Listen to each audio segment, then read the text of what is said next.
Hey everybody, it's Aaron, and welcome back to another episode of Learn Stuff. Today I'm going to kind of show you Mission 5 from the Shlabovian conflict. I'm not going to do another video of how I made it because it took me so many countless hours over the last 2 weeks to try to even get this thing to work right. So the video would seriously be 10 hours long if I showed you the construction of it. I again started to do it but realized that it's not a feasible thing to show the complex development of everything. It's I got a lot going on here in Mission 5. But anyway, so the quick tour. We've got our starting carrier fleets that are meeting in the sea where we take off, and I thought it important for the story or the whole situation that I make a beachhead.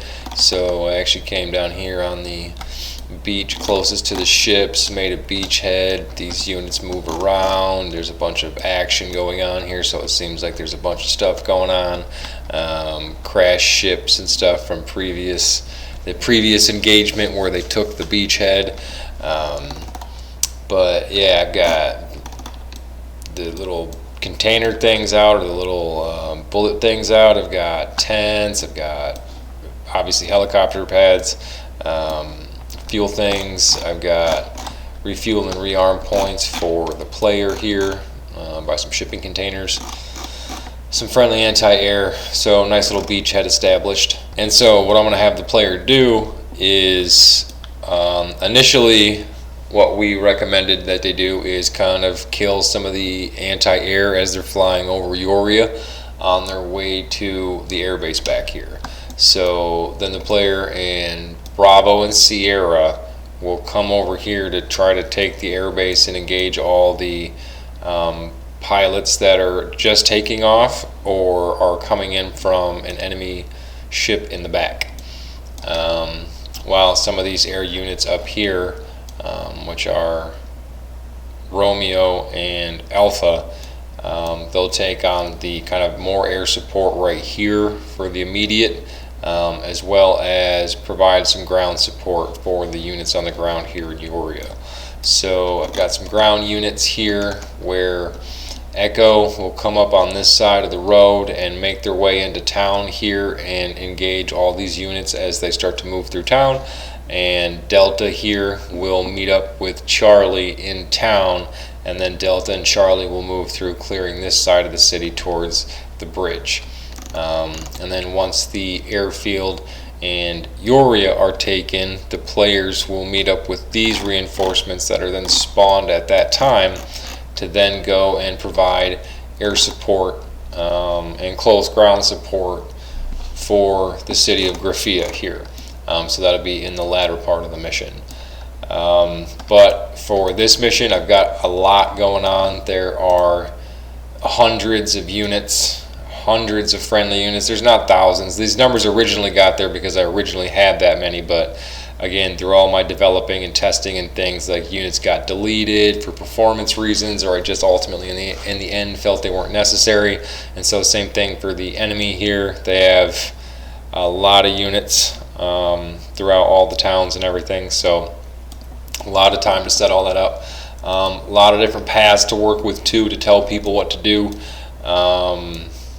This is how I can bring some of the mindless statue-ness here to life and the city to life, because we can put units on repetitive circle paths is what I have designed, loop paths, so that they will just kind of endlessly move through town until either the friendly unit that's mobile dies, or the enemy unit that's mobile dies. So there's one of the two. Bunch of different waypoints as well to kind of get things going. Tons and tons of events. Got my initialize, obviously, that I do a lot. Got a lot going on in my initialize. Just some other basic events to control timing here underneath the timed. I've got a bunch of event triggers that do different things at certain points based on various conditionals. Still no event sequences. objectives to move through the scenario that I've put together here so that the players can progress through my story. And it's my airbase that's over here. I've just got so many tons of static objects too to help kind of bring the scenery to life. And majority of that is going to be here around the beachhead, but there's a little bit here and there, but vast majority is here. So like I said, it's something that I worked very hard on. So I hope you guys go and check out the Shlabovian conflict in the Steam Workshop, and I hope that you enjoy the I'm gonna go with probably potentially hard, I don't know, medium to hard. It's definitely not easy. Mission 5 called Blitzkrieg that I put together. So I hope you guys enjoy it. Go check it out in the Steam Workshop now.